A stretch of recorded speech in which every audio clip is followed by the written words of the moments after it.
Today, I want to go over 5 signs that someone has self-awareness, and I'm not just talking about being introspective once in a while, or saying, yeah, I know I overthink things. I'm talking about real grounded self-awareness, the kind that allows you to grow, change, and actually live differently. Because here's what I've seen over and over as a therapist. Self-awareness is the entry point. It's the thing everything else hinges on. It's not the cure, and it's not the destination, but it's the one thing that makes all the other work possible. You can't heal something you don't even know exists. You can't fix what you're unwilling to look at. And I'll say this right now. Self-awareness doesn't mean perfection. It doesn't mean having all the answers. It definitely doesn't mean never making mistakes. What it does mean is that you're willing to examine what's going on inside you with honesty and curiosity. You're willing to face yourself even when it's uncomfortable. You've probably had moments where you can clearly see someone else's lack of self-awareness. Maybe a friend is in a toxic relationship and keeps repeating the same cycle, or a coworker constantly blaming others when things go wrong, and from the outside, it's so obvious what the problem is, but to them, they're blind to it. It's like trying to look at the back of your own head. That's what self-awareness helps with. It gives you a mirror, and sometimes what it reflects isn't easy to look at, but it's the only way forward. But I also want to warn you about something. Self-awareness by itself is not enough. Some people become overly identified with their self-awareness. They start collecting insights like they're trophies. I know I have an anxious attachment style. I know I self-sabotage. I know I people please. But then, nothing changes. Awareness becomes a stall tactic. They stay stuck in analysis mode without taking action. So everything I'm about to say is about building real self-awareness, the kind that leads to change, not just reflection. Let's start with sign number 1. The first sign someone is self-aware is something that is known as metacognition. This is when someone thinks about their thinking. And while that might sound simple, it's one of the most powerful tools for growth that you can develop. Most people go through the day reacting to their thoughts without realizing they're doing it. A thought pops up. They probably think I'm annoying, or I'm going to mess this up. And without even noticing, it becomes truth. It drives their emotions, it shapes their behavior. It creates anxiety or defensiveness or withdrawal. All because of a thought they didn't even pause to question. Now, someone with strong metacognition does pause. They have the ability to observe their thoughts instead of getting swept up in them. They might notice a thought and say, interesting, I just assumed they were annoyed with me, but is that actually true? Do I have evidence for that? Or is that just an old pattern resurfacing? They don't believe every thought that crosses their mind. They examine it, and that examination creates space. That space is what allows for intentional behavior. Think about the difference this can make in daily life. Let's say you're in a social situation and someone you know walks past you without saying hi. A person without metacognition might immediately think, they're mad at me, and they spend the rest of the night feeling anxious or withdrawn. But someone who practices metacognition might catch that thought and instead say, that's one possibility, but it's also possible they didn't see me, or they're distracted, or they're having a bad day. I don't need to jump to conclusions. That simple pause can completely shift how they experience the situation. And this goes beyond just correcting negative thinking. It's about understanding your cognitive patterns. What kind of stories do you tend to tell yourself? Where do your assumptions usually go?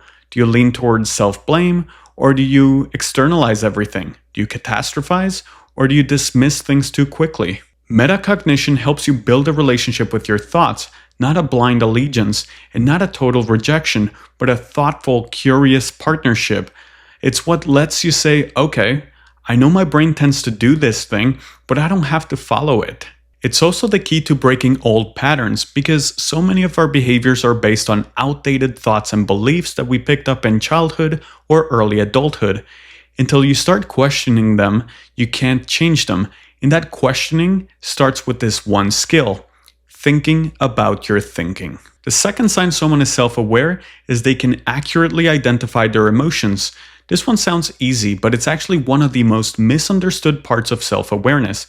People confuse feelings with thoughts, and they confuse behaviors with emotions. But emotional self-awareness is about being able to tune in with what you're truly feeling and name it clearly. Let me walk you through this. A client comes into therapy and they ask, "How are you feeling today?" And they say, "I feel like nobody respects me." Now, that sentence starts with "I feel," but what follows isn't a feeling, it's a belief. What they're actually communicating is a thought, and probably a painful one, but it's not an emotion. Or maybe they say, "I stayed in bed all day," or "I snapped at my partner." Again, these are behaviors. Useful to know, definitely, but they don't answer the question. The question is, what's the emotion behind the behavior? Are you feeling defeated, anxious, ashamed, numb, resentful? People who are emotionally self-aware can separate these layers. They know that behavior is what you do, thoughts are what you think, and emotions are what you feel, and all three are connected, but they're not the same. They also develop a wide emotional vocabulary because angry might actually be frustrated, annoyed, insulted, betrayed, or out of control. And those nuances matter. They point to different triggers. They lead to different solutions. If you haven't seen it before, there's something called the feelings wheel. It's a tool that maps out core emotions like joy, anger, sadness, and fear, and then branches out into more specific emotions. It helps people get more accurate with their language, and when you can name your emotion accurately, you gain power over it. It becomes something you can respond to, not something that controls you. Here's what emotional self-awareness can look like in real life. You get irritated in a conversation, and instead of just shutting down or lashing out, you recognize, "I'm feeling disrespected right now." That's the root of this. You find yourself procrastinating, and instead of calling yourself lazy, you say, "I think I'm actually overwhelmed and afraid of failing." You're crying after a long day, and instead of brushing it off, you pause and realize, "I'm grieving something I haven't fully processed yet." That's what we're aiming for, not emotional perfection, but emotional clarity. It doesn't mean you never get overwhelmed. It means when you do, you know how to trace it back to the source. And once you do that, you're not just reacting, you're relating to your emotional life with maturity, insight, and care. The third sign someone is self-aware is they can recognize their body's responses. Now, this one might be the most overlooked because most people aren't taught to pay attention to their bodies. We're taught to analyze, explain, talk our way through problems, but emotions don't start in our thoughts, they start in the body. And someone who's truly self-aware knows how to listen to what their body is saying. Let me give you an example. A person might say, "I'm not anxious, I'm fine," while their foot is shaking nonstop. Their arms are crossed and they're speaking a mile a minute. Their body's telling the truth, even if their mouth hasn't caught up yet, because their body doesn't lie. It responds in real time. Think about how you personally experience anxiety. Maybe it's a tight chest, maybe your stomach knots up, maybe your shoulders are tense or your jaw clenches. For sadness, maybe it feels like heaviness in your limbs or your eyelids drooping like they weigh 10 pounds. For shame, maybe it's a sudden heat in your face and a sinking feeling in your core. These aren't random, they're your nervous system trying to signal something important. Someone with self-awareness doesn't just bulldoze through those signals. They tune in. They pause and notice, my throat feels tight, or my hands are clammy, and I don't know why. Let me slow down and check in with myself. Now, why does this matter?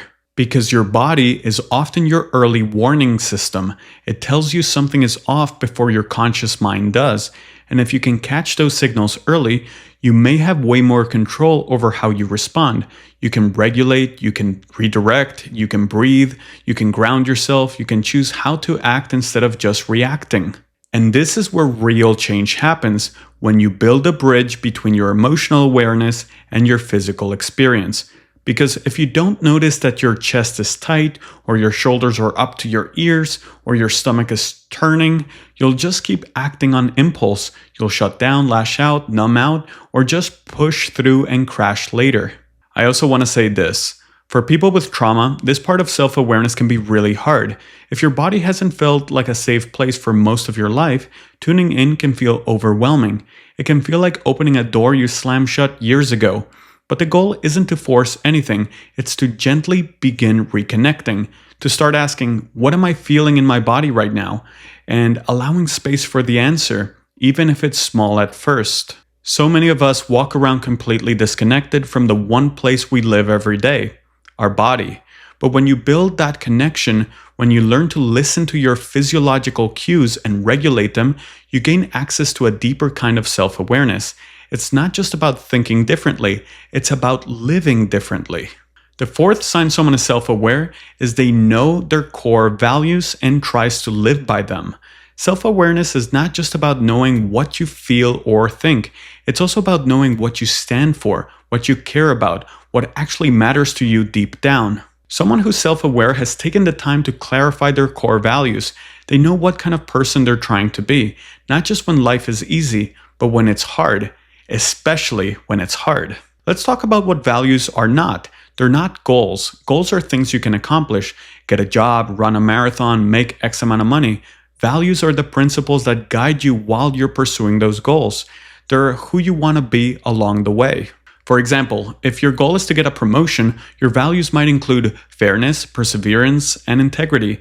And if you start compromising those values to reach your goal, cutting corners, talking badly about coworkers, sacrificing your well-being, you might get the promotion but feel completely out of alignment. That internal tension, that's what happens when your behavior clashes with your values. Self-aware people know what their values are. They name them, they write them down, they reflect on them, and when they make decisions, they check those decisions against their values. Some common values I hear from other people are honesty, compassion, reliability, playfulness, growth, curiosity, courage, loyalty, kindness, balance, justice, creativity, just to name a few. Here's a practical example. Let's say one of your top values is family. You get an offer for a high-paying job, but it requires non-stop travel and being away from your kids for weeks at a time. Someone without self-awareness might jump at the offer, then wonder why they feel guilty, disconnected, and unfulfilled.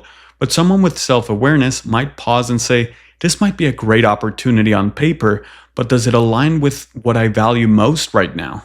Or let's say you value humor. You're in a relationship that feels heavy all the time. No play, no laughter. That doesn't mean the relationship is doomed, but it might mean you need to bring that value to the surface and have a conversation about how to reintroduce it into your life. Values act like a compass. They don't always tell you the easiest path, but they keep you from getting lost. And here's the thing. Nobody lives 100% in alignment all the time. We all veer off course. We make choices we regret. But when you know your values, you have a place to return to. You can recalibrate. You can say, that wasn't who I want to be, but I'm going to try again tomorrow. Self-awareness in this area is about staying connected to that internal compass, even when the world is loud and messy and tempting you to abandon yourself. The fifth sign someone is self-aware is they take responsibility without getting stuck in shame. This is the sign that separates performative self-awareness from the real thing, because it's easy to sound self-aware. You can use all the right language, admit your flaws, analyze your patterns, but when it comes time to actually take ownership and grow from your mistakes, that's where the real work begins. And it's important to know self-aware people take responsibility, but they don't collapse into shame. They don't make every mistake a reflection of their worth. They don't turn I messed up into I'm a mess. They don't victimize themselves. Think about someone who's not very self-aware. When they mess up, they deflect, they blame someone else, they say things like, well, I wouldn't have done that if you hadn't done this, or that's just who I am. Or they get so defensive that the original issue never gets addressed. They're protecting their ego at all costs, even if it costs them the relationship. But self-aware people do something different. They pause, they reflect, and they say, you're right, I was wrong to do that. Or, I see how my actions hurt you, and I'm truly sorry. They take ownership honestly, directly, and without trying to manipulate how others see them. That takes courage, it takes emotional maturity, and it often requires tolerating a lot of discomfort, but it's also the only path to real growth. It also applies to internal accountability. Let's say you notice you've been short-tempered lately. A self-aware person doesn't just say, well, I've been stressed, so whatever. They get curious. Where is this coming from? Am I neglecting something important? What needs attention inside me? Taking responsibility means being honest about your impact on others and on yourself, and it means committing to doing better, not because you're trying to be perfect, but because you want to live with integrity. And maybe most importantly, it means you don't get stuck in shame. You don't spiral into self-loathing, because shame doesn't create change. It creates hiding. It creates avoidance. What creates change is the ability to say, I did something that's not aligned with who I want to be, and I care enough to learn from it. So those are 5 signs someone is self-aware. But remember, this isn't a checklist you either pass or fail. It's practice. Some days you'll feel incredibly in tune with yourself. Other days you'll realize you were totally on autopilot. That's okay. What matters most is that you keep coming back. And if you watch this far into the video, chances are you're already doing the work. You're paying attention. You're trying to live with more intention. That's not easy, but it matters. That's it for today's video. Thank you for watching. If you like this video, make sure to like, share, and subscribe to my channel. Thank you, and see you in the next one.